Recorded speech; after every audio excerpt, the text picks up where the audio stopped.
Nelen jawte manko.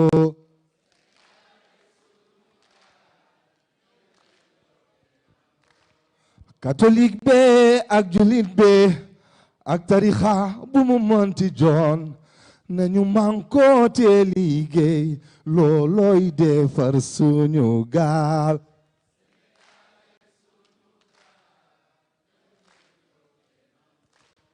La Joor Maba Jaxu Ba Alburi Njaay sama lawbe faal ak jàmbaar yi àndoon ak ñoom lépp ngir defar suñu gaal.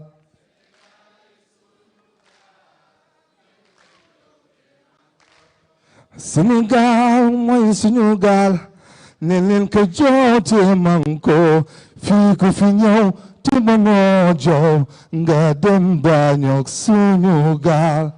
Sénégal ay suñu gaal nañ leen joote manko. Jërë ngeen jëf. Bonne journée de la diaspora. Voilà, merci d'applaudir ce digne représentant de la diaspora sénégalaise au Canada, Monsieur El Hadj Diouf, doomu Rebeuss, doomu Dakar, un des plus grands supporters de l'équipe nationale. Monsieur El Hadj Diouf du Canada, merci encore une fois. Merci. Mesdames et messieurs, nous vous invitons maintenant à suivre les success stories de la diaspora sénégalaise.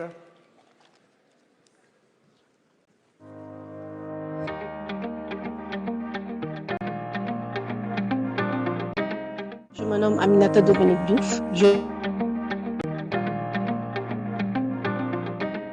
Je me nomme Aminata Dominique Diouf. Je suis agricultrice et j'ai suivi une formation en gestion et exploitation d'entreprises agricoles au Canada. En tout, j'ai 320 hectares et je m'active dans plusieurs secteurs, de l'arboriculture, de l'apiculture, le secteur du maraîchage.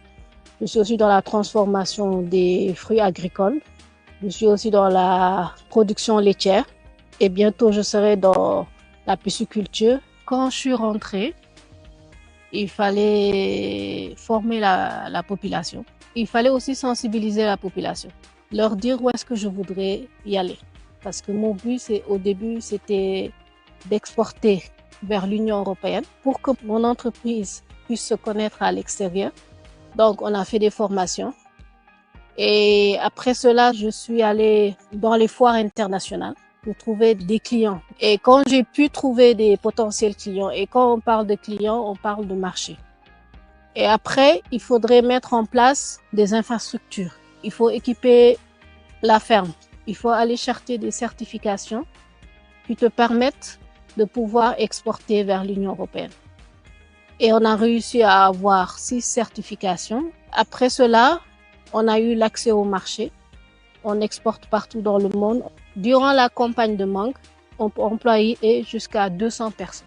Parfois, il y a même des jeunes qui quittent la banlieue de Dakar pour venir chercher du travail ici. Mon objectif dans l'avenir, c'est d'ouvrir une école agricole, mais une école agricole de pratique, et aussi ouvrir une usine d'engrais.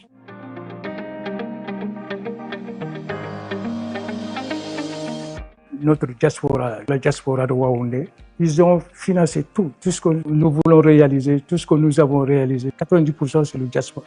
La construction du lycée de Waoundé. Des salles de classe qui ont été construites entièrement dans les établissements scolaires.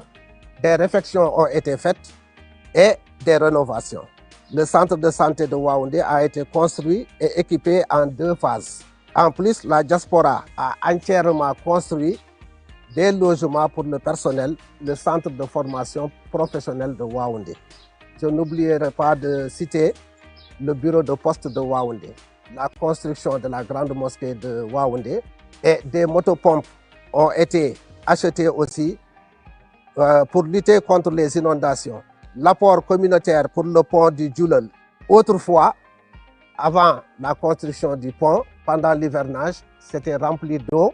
Ce sont des pirogues qui étaient achetées par la diaspora pour désenclaver un peu la localité de Waoundé. À part ça, dès le début. Donc pour les problèmes de transport, des véhicules ont été achetés aussi pour faciliter le transport des habitants de Waoundé vers d'autres localités de l'intérieur du pays. Toutes les réalisations que nous avons faites, soit dans le domaine de l'éducation, la santé, ça sert à tout le département de Kanel et même au-delà de nos frontières. Tous les gens viennent se soigner ici, beaucoup d'enfants viennent étudier ici. Donc nous-mêmes entre nous, on ne laisse jamais quelqu'un dans le besoin, on est prêt à l'aider dans tous les domaines. Même les étrangers qui viennent ici, Waoundé est debout pour aider tous ces gens-là. On ne regarde pas quelqu'un qui est de Waoundé ou pas de Waoundé. On est là, on est social, on est solidaire. Ça, c'est en nous, c'est notre manière d'être et on est comme ça. Je leur demande de continuer dans cet élan. L'État ne peut pas tout faire. Ils ont toujours contribué, on doit toujours contribuer. Et je les encourage dans cette voie. Où qu'ils se trouvent dans le monde et chez eux, merci de vous activer pour le développement de notre cher Sénégal. C'était donc là quelques success stories des membres de notre diaspora de retour au Sénégal.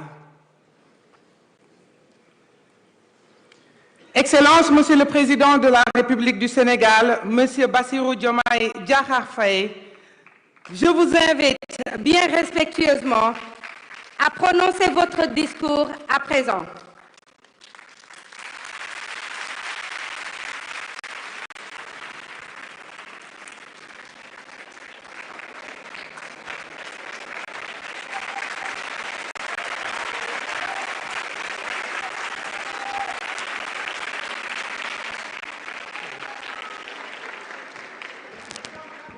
Merci beaucoup. Je vous prie de vous rasseoir. Merci beaucoup à toute cette diaspora vivante et dynamique, mais surtout très talentueuse. Le temps des discours et des prestations, mais aussi de ce que le réalisateur a pu nous montrer comme visage, nous avons vu tout ce talent, toute cette créativité et tout ce désir de vouloir bâtir ensemble le Sénégal que nous voulons. À un moment donné, par contre, j'ai eu très peur parce que j'ai pensé que El Hadj allait chanter Ray Mbote. Puisqu'il y a dans la salle quelqu'un qui était très proche de moi et qui ne résiste pas à ce tube-là, j'avais peur que vous voyiez des choses que j'ai vues dans le véhicule de la campagne électorale.